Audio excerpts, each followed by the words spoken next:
YouTube channel growth అవ్వడం లేదా? ఎక్కడి నుంచి మొదలుపెట్టాలో అర్థం అవ్వడం లేదా? టెన్షన్ పడకండి. నేను ఈ వీడియోలో step by step YouTube growth యొక్క స్ట్రాటజీని షేర్ చేయబోతున్నాను.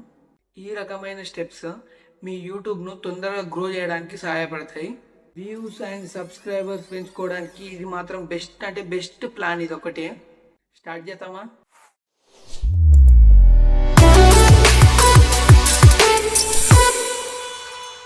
హాయ్ అందరికీ, వెల్కమ్ టు తెలుగు టెక్కింగ్. నేను ఈ ఛానల్లో యూట్యూబ్కి సంబంధించిన ప్రతి ఒక్క బెస్ట్ టిప్ ట్రిక్ మొత్తం అందిస్తున్నాను. మీరు కనుక మీ ఛానల్ను గ్రోత్ చేసుకోవాలనుకుంటే ఇప్పుడే మా ఛానల్ను సబ్స్క్రైబ్ చేసి ఈ వీడియోను లైక్ చేయండి. కొత్త వీడియోస్ నోటిఫికేషన్ కోసం బెల్ ఐకాన్ మాత్రం క్లిక్ చేయడం మర్చిపోకండి. సరైన నీచ్ను ఎంచుకోకపోవడం. మీ ఛానల్కి అనేది ఒక పర్ఫెక్ట్ నీచ్ అనేది ఉండాలి.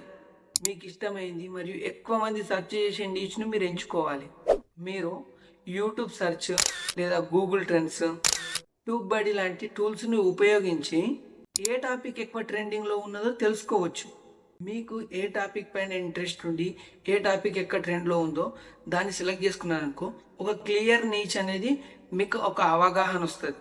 క్లియర్ నీచ్ ఉందనుకో, మీ యూట్యూబ్ ఛానల్ గ్రోత్ అనేది ఈజీగా ఉంటుంది. మీరు కనుక మీకు తగిన పర్ఫెక్ట్ నీచ్ని ఎంచుకున్నట్లయితే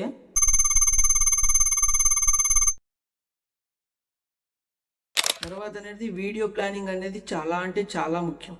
మీరు చేసే వీడియోస్ కోసం ఒక కంటెంట్ క్యాలెండర్ను రెడీ చేసుకోండి. మీ వీడియోస్కి హుక్స్ అనేవి చాలా పవర్ఫుల్గా ఉండాలి. మీ వీడియో అనేది ఎంగేజింగ్గా అండ్ క్లియర్గా ఉండేటట్లు స్క్రిప్ట్ను రెడీ చేసుకోవాలి.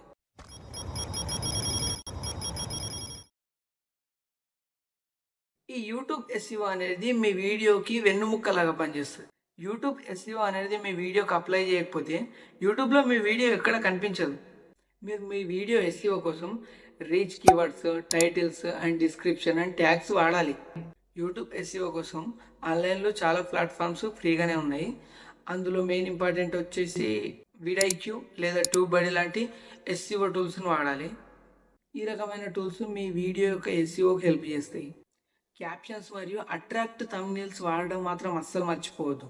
మీకు వ్యూస్ అనేది ఎక్కువ రావాలంటే మీ వీడియో యొక్క వాచ్ టైం అనేది పెరగాలి. వీడియో వాచ్ టైం అనేది పెరగాలంటే ఏం చేయాలంటే చిన్న ట్రిక్ యూజ్ చేయాలి. స్టోరీ టెల్లింగ్, గ్రాఫిక్స్ వాడాలి. ఏదన్నా వీడియోకి కామెంట్ వచ్చిందనుకో, కామెంట్కి వెంటనే రిప్లై ఇవ్వండి. ఆడియన్స్ని మీకు ఎంత వీలైతే అంతసేపు ఎంగేజింగ్గా ఉంచడానికి ట్రై చేయండి.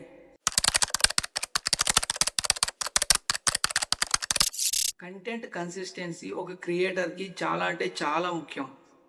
మీరు నిరంతరం వీడియోస్ అప్లోడ్ చేస్తూనే ఉండండి. మీరు ఎవ్రీడే కంటెంట్ను అప్లోడ్ చేయడం చాలా ముఖ్యం. మీరు వారానికి 1 లేదా 2 వీడియోలు పెట్టినా సరే, కానీ రెగ్యులర్గా మాత్రం ఉండాలి. కంటెంట్ కన్సిస్టెన్సీ ఉందనుకో, యూట్యూబ్ మీ అల్గరిథంని ప్రమోట్ చేస్తుంది. మనకి సబ్స్క్రైబర్లు రావాలంటే కంటెంట్లో ఒక వాల్యూ అనేది ఉండాలి. మనం చేసే వీడియో కంటెంట్లో ఒక వాల్యూ అనేది కనిపించాలి. మన సబ్స్క్రైబర్స్కి మనం ఏం నేర్పిస్తున్నామో అది వాళ్ళకి కన్వే కావాలి. కన్వే అయ్యే విధంగా మనం కంటెంట్ క్రియేట్ చేసినాం అనుకో, వ్యూవర్స్ మన వీడియోని లైక్ చేసి సబ్స్క్రైబ్ చేయడానికి చాలా ఎక్కువ అవకాశాలు ఉంటాయి. అలాగే ప్రతి వీడియోలో వ్యూవర్స్కి బెస్ట్ ఇన్ఫర్మేషన్ ఇవ్వాలి. అలాగే వ్యూవర్స్కి మా ఛానల్ని సబ్స్క్రైబ్ చేసుకోండి అని రిమైండ్ చేస్తూ ఉండాలి.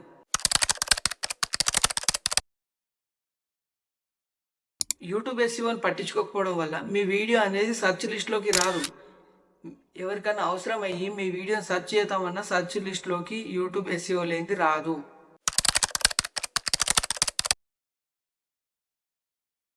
ఇన్కన్సిస్టెన్సీ అప్లోడ్ చేసినాం అనుకో, యూట్యూబ్ అల్గోరిథంకి అర్థమైపోతుంది నువ్వు ఈ పర్టికులర్ పాయింట్ మీద కన్సిస్టెన్సీగా లేవు, మీ వీడియోస్ను ఎక్కువ ప్రమోట్ చేయలేము.